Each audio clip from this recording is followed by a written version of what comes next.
Joining me now, as promised, is Maryland Governor Wes Moore. Governor Moore, it is great to see you. I have about a million things to ask you about, but thank you so much for being here with me tonight. It's such a joy to be with you. Thanks, Jen.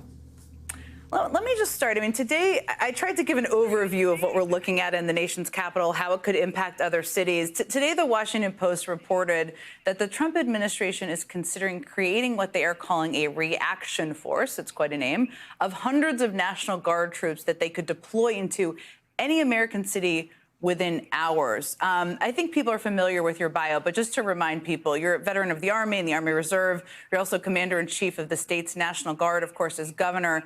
What do you make of the National Guard being deployed, not just to Washington, D.C., but potentially to other American cities like this? Yeah, I'm proud to be the 63rd governor of the state of Maryland, but I'm humbled to be the commander-in-chief of the Maryland National Guard. And it's something that I do take very seriously as someone who has led soldiers in combat. I understand the gravity of what it means when you're asking these men and women to put themselves in harm's way, when you're asking their families to trust the decisions that are being made by those in charge, that the mission is both going to be mission critical and also mission aligned. And so I want to be very crystal clear to anyone who is listening. I will not authorize the usage of the Maryland National Guard for any mission that I do not deem to be mission critical or mission aligned.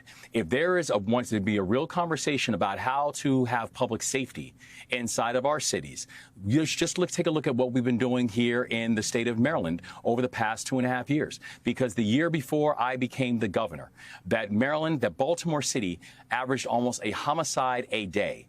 Now, in 2.5 years, the last time the violent crime rate was this low in Baltimore City, I was not born yet.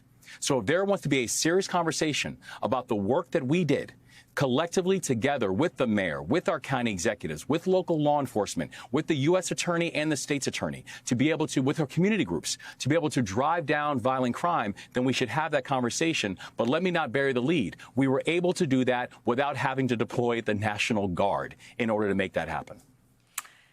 I want to ask you about that because there are some actual things that can be done. I mentioned a number of the programs that have been cut federally. Not that any one is a silver bullet. A lot of this is controlled by local leaders. But you say you wouldn't allow it or you wouldn't authorize it. If he singled out Baltimore, he singled out Baltimore yesterday by name, so who knows? If he tried to send the National Guard to Baltimore, how do you stop it? I mean, we've seen this happen in L.A. How do you stop it? Well, the president has made an effort to single me out and single Baltimore out on multiple occasions. And I am very clear that I will work with anyone, but I will bow down to no one. And I understand where my constitutional authority begins, and I understand where my constitutional authority allows me to do. And as the commander-in-chief of the Maryland National Guard, I have the sole responsibility and the sole honor of being able to determine how, when, and why the Maryland National Guard is utilized. And it's something that I've done since I've been the governor. When we have had natural disasters, when we've watched historic floods in western Maryland, where we had our National Guard on standby, when we've had members of the Maryland National Guard who are currently deployed overseas. I understand the gravity of the decision that goes into when, where, and how you utilize members of the National Guard. And so if I receive a request or instructions to be able to utilize the brave men and women, the citizen soldiers of our state, the ones who are raising their hands to take on this additional job of being able to support our state in our time of need, if it is not mission critical, if it is not mission aligned, I will not authorize it and it will not happen. Trump also name-checked. He name-checked Baltimore. He name-checked a number of other cities, Chicago, Oakland, Los Angeles, New York City. I just mentioned this. I mean, one of the things, there are a lot those cities have in common. They're led by Democratic mayors. They also have black mayors. I called this out, but what do you make of that? I think there's another thing that goes in common is that these are places that the president has not spent time walking the streets. That's like true. I have. The president has not walked the streets of Baltimore like I have, like I do on a regular basis. The president does not know Baltimoreans like I do. The president does not know the progress that we have made in Baltimore City like I do. He just continues to use it as a trope. He continues to use it as a baiting technique, and he continues to use it as a distraction technique. So instead of talking about the historic progress that we have made in Baltimore to reduce violent crime, instead of talking about the work we're doing right now to make sure that every family has the right to feel safe in their communities and in their own neighborhoods, what he's doing is he's distracting us from talking about the real policies that are having real impacts on the people of Baltimore. Policies like pulling people off of health care. Policies like making sure that our children are not getting the supports and the food assistance that they need. Policies like making sure that you are making historic firings of federal workers, many of whom are Baltimoreans, and now working to try to drive the unemployment rate up. So we are not going to allow these chicken hawks to be able to make policies that continue to try to use our military, the people who are wearing the same uniform that I was very proud to wear, using them as pawns, as distractions for the fact that the policy positions that he's putting in place are not working and are actually hurting real people. I agree with you. It's a distraction. It's more than that, which I think you would agree, too. I mean, one of the things, it's definitely stunning to see. I mean, I live in the D.C. area. I work in Washington, D.C., obviously. You see FBI agents, DEA agents, the National Guard patrolling the streets of D.C. right now. That's true in L.A. He wants to do it in other places. It is somewhat, I guess, less shocking because we just saw a similar sight in Los Angeles.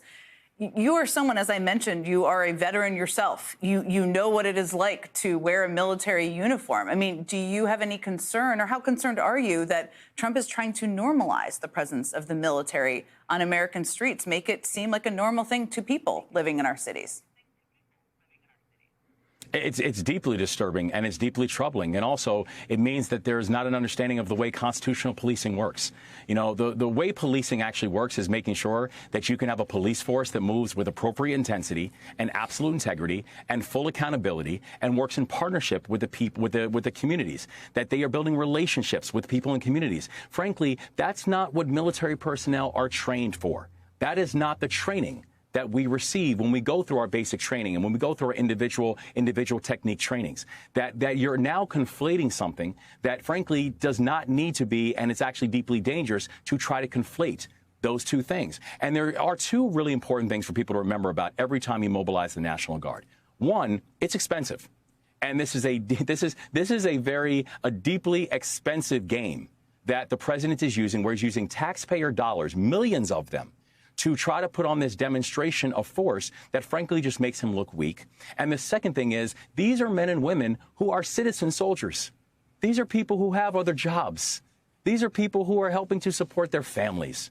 These are people who are just simply asking for the leadership in charge to understand that and take that seriously. And so it is deeply offensive for so many of us who have worn the uniform to see someone who was never chosen to wear the uniform. In fact, when he had the opportunity, he talked about bone spurs, to then give us the orders as to how we can be utilized when it's just simply being used as an expensive deployment of personal political ego. That is unnecessary and is something that is deeply frustrating. So I started the show talking a bit about how violent crime still exists in D.C., it still exists in Baltimore, it still exists in cities across the country, but it is down. It's at a 30-year low, in D.C. Baltimore is the safest it's been in 50 years.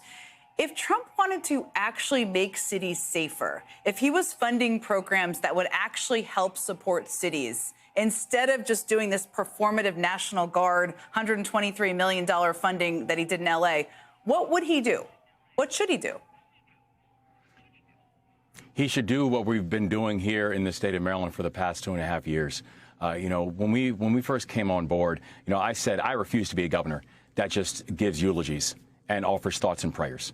That we were actually going to work together to be able to address this issue. And we made historic investments in local law enforcement. We invested over $50 million in the Baltimore City local law enforcement alone, that we were able to make sure we had a police force that was actually supported, that we were able to make sure we were investing in technologies and predictive analytics and both stopping crimes before it happens and also making sure that if someone commits a violent crime, particularly with a firearm, I want them in handcuffs in 24 hours.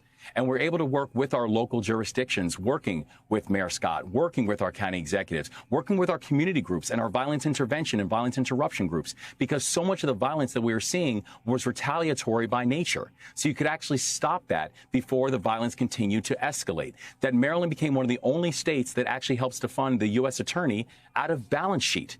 And so we're able to take a lot of these gun crimes and turn them into federal crimes, that we funded our state's attorneys and making sure we can increase the prosecution rates and increase the closure rates on violent crimes. And that has been the things that have helped to lead to the type of historic results where now Maryland is seeing amongst the fastest drops in violent crime amongst any state in the entire country. And we know we have more work to do. I will never be satisfied if there's one person who does not feel safe in their neighborhoods and their communities. But I can tell you right now, the way we do it is by partnership. The way you do it is by putting the authority back in and working with our local jurisdictions. And it's just ironic to me that it's Donald Trump and the Republican Party, the party of get big government out of our way, that are now the ones deciding to put millions of dollars, hundreds of millions of dollars into doing something that is performative at best.